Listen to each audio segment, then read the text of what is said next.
Okay, so my last video was about the DRO setup, the M51E, where one axis worked really well. The second one was causing me a little bit of issue. So in the meantime, until I get that figured out, what I do have is a dial indicator. I've had this dial indicator for a while, and I used to use it to true bicycle wheels. So I figure since it's not in use now, I could use it as my axis indicator for the one that's not accurate right now. So I think if you were to buy this new from Harbor Freight, you'd be looking at about $20 for the kit. It comes with, I think, a clamp also. So you have this. This one's in inches. I know they have dial indicators in metric, which I would prefer since typically I machine in metric, but this will work for now. I'll just use it as basically my endpoint, so then I could gauge when to stop. Yeah, so I went to Harbor Freight the other day, and I was able to find this, which is a mini high-speed steel kit, and the bits are super tiny, but I think it'd be good to learn just how basically the process of grinding your own bits. And then they have the cutting bit in here, which I think might work for me. So mainly I bought it for that cutting bit, but then the other ones I could play around with as far as grinding my own bits. And this one was $5. And then so I picked this up. This is the magnetic base for the dial indicator. This is $13 from Harbor Freight, and it was the cheapest magnetic base that I was able to find. Online or Amazon, it'd be closer to $20. So I was able to pick this up yesterday, and I haven't opened it yet, so we'll take a look at how this is. Now I know that the lower qualities, the lower quality magnetic bases will tend to flex a little bit, and they're not as rigid as the more expensive ones, but this might work for me since I'm not doing high tolerance things. So it has a good weight to it. This whole bottom is metal, or I would assume steel, or the magnet. It's all built in here. So I would estimate about maybe 4 to 5 pounds of metal here. So this is aluminum, so I can't actually test it on here. But the switch has nice engagement. It looks like the when you switch to the on position, you lift something in there, which I assume is a magnet. So there's resistance lifting it up, and then when you switch to the off mode, it feels like whatever's in there just drops right back down. So I don't know if you could hear that. So we have this, and then here's plastic levers, and then this is a knurl knob for the dial indicator. Yeah, I mean, overall it seems okay. So let's try to move this around here. We'll try to get it set up.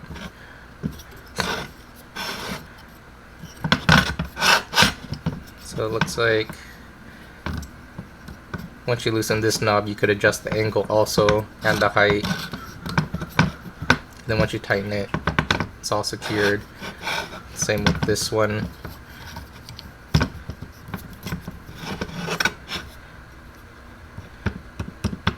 You know, I wondered what exactly this is for. I could see that it flexes a little bit.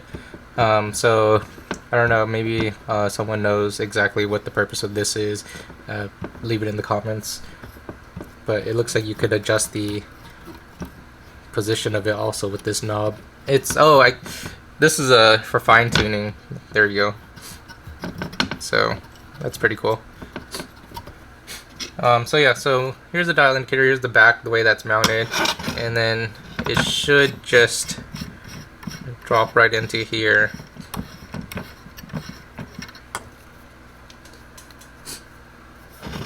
Actually, I can't even see that. I realized that it was out of frame. So here's where the dial indicator should drop in. It's a little bit of play. Maybe if I get bored, I'll make a shim for that so it sits a lot more snug. And then It is a little tricky to put this knob back in since it's right up against the back of the dial indicator.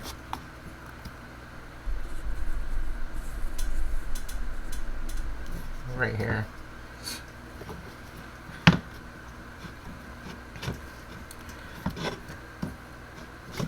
Once you tighten it, it stays pretty secure. So let's try to mount it up in the vise and see how it look. So for the part that I'm working on, I need my diameter to be repeatable, and since my DRO isn't repeating the same value each time, this is where the dial indicator will come in.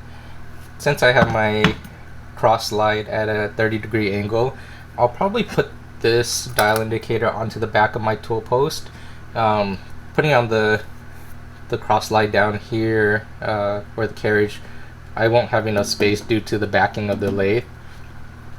So I'm guessing I'll do something like this, and that since my part is only going to be no more than 20 millimeters long, I'll have enough space here for the movement of the tool post.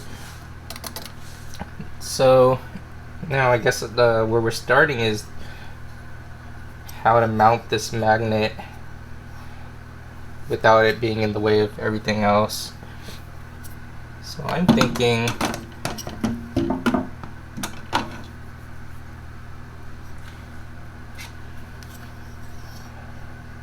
yeah, this gets a little tricky. I might go like this, just on the right behind the chuck here. So probably do this. Lock that down.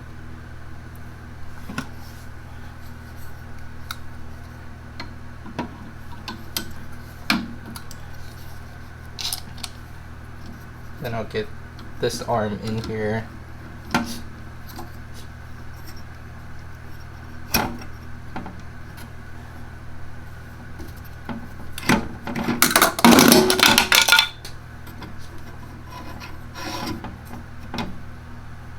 Okay, so it looks like this just sits right in.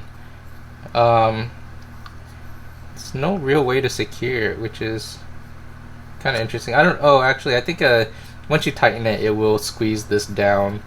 So it fell out because it was actually loose.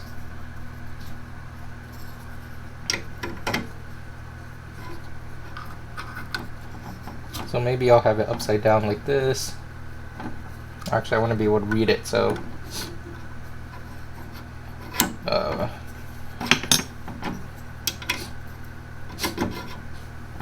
we'll go this way. So I mean, there's a bit of a setup for this. It's not the most convenient, but in this situation, it's the best option I have as of right now.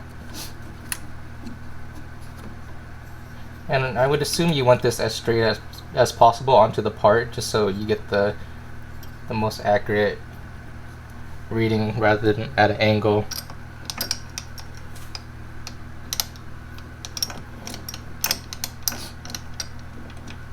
So I think that's where we'll be for this part. It might be an issue with other things since I'm gonna have to drill a hole too, so I'll have my drill chuck on here. I might run into some clearance issues, but we'll get everything mounted up and then we'll see what we're working with. Maybe I'll have to try to mount this lower, figure out how that will fit. But let's get it all set up and then we'll see what we could do. Alright, so this is what I came up with. Pretty much the part that I need to make has a few operations, so that's why I went with the setup that I have, because here's the part that ends up being made. Pretty much my first operation would be I bore the inside here, and then second operation would be do the length of this intersection, and then I do the diameter, and the last part would be to just face the, or not face, turn the shoulder lip here, and then I part it. So pretty much the first operation would be, again, I set it up like so that I could get this chuck through so that I could bore the inside. After that, pull it out, I could lock it down, and then I'll come in here, and what I'll do is mark off the length that I need to cut, or the length that I need to turn, and then I'll go ahead and turn this down to the right diameter. So I have the magnet actually mounted onto my saddle here, and I'll mark a reference point onto this backstop. So pretty much when I do the diameter, I'll put this dial indicator where my mark will be. So just say it'll be right here. So I'll move this over to that mark, the reference point, and then I'll set my dial indicator to 0 out wherever I end up measuring it at. So we'll just say that's 0'd out, and then I'll be able to move this saddle back over to the part and cut the diameter. So I think that is where we're at for this setup. If you have any other ideas, let me know. I originally wanted to mount the magnet on the actual lathe itself and have the dial indicator touch my saddle or my tool post or anything around here, but then I run into a clearance issue where this chuck can't clear all the way over and bore the part. So this is a little different, but it will work for the part that I need to turn, because I do need to make about 10 of them, and I want the diameter to be repeatable or consistent. So if I went the other way, I'd have to move this every single time I move the chuck in to drill the part. So yeah, if you have any other ideas, let me know, for at least for working with what I have here. But I am open to ideas of ways I could improve this setup just to make my parts more consistent. Yeah, leave it in the comments. Oh, and I did forget to open this actually. So here we go. This is the mini bit 5-piece M2 HSS. I think the M2 is not the best. It's one of the lower qualities for high-speed steel, but for $5 it's worth just playing around with. So you get the, oh, it's actually sealed.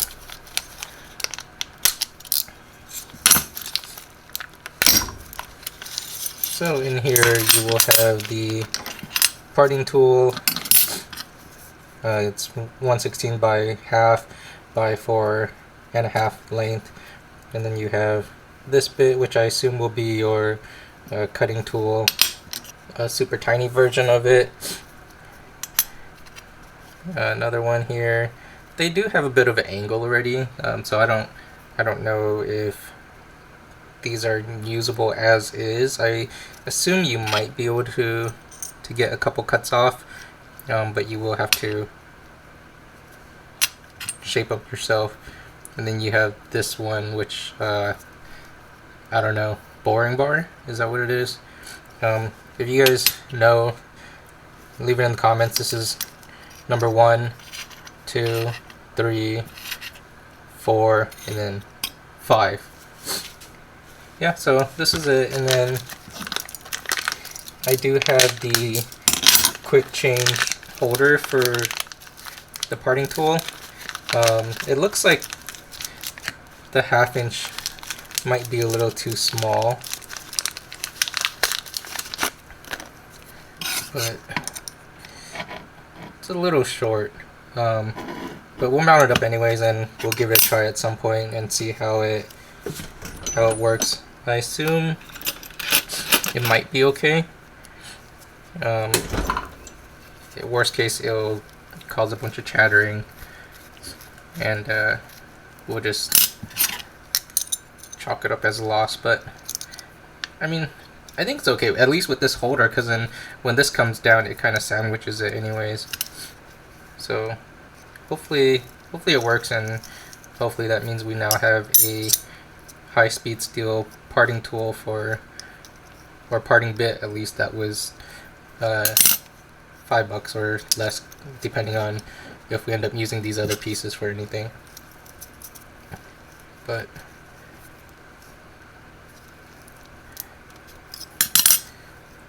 it's not the most secure. I mean, I'm pulling it left and right, which is what's not going to happen when you're parting. It's just up and down movement. So we'll give it a try eventually. Maybe I'll grind this a little bit. I don't know if don't know the profile of the parting tool, but actually it looks like this is tapered slightly. So I'll have to see. But yeah, here it is. And then here's all the other bits. Okay, so I finished running my parts, and it turns out that having the magnet on the saddle itself wasn't the best. It was very inconsistent.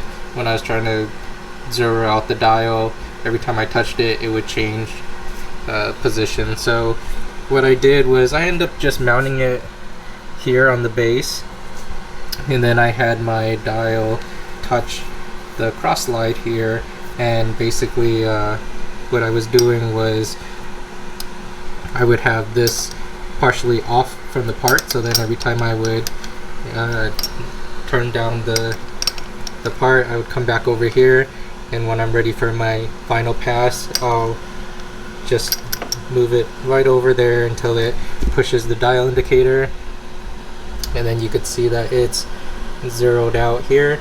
It worked okay. There were times where it would get a little off if I accidentally bumped it with my hand, so you have to be very careful with this setup and just make sure that you're not hitting it.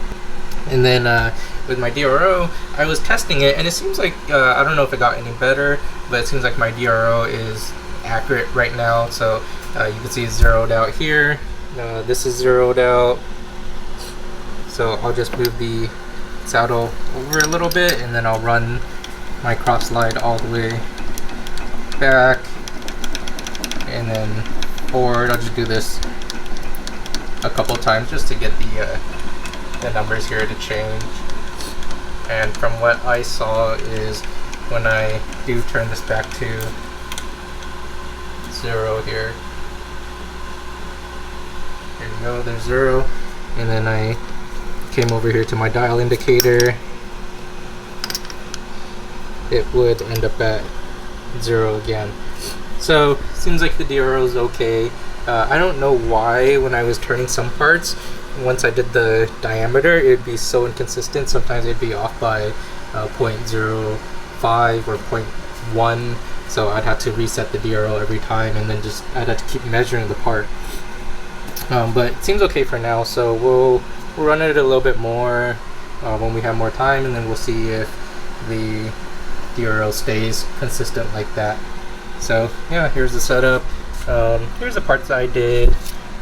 Get the focus there. So I do have to finish off. I have to get this little piece of metal out.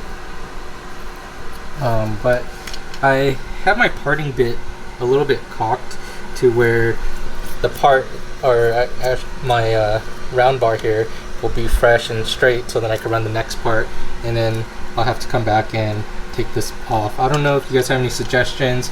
It seems to be pretty hard to get the parting blade to be completely straight where it'll cut off the metal on both sides. So it seemed like cleaning my part off in the end would be a little bit faster and more consistent, rather than having to face this every time I start a new part. So let me know what you think.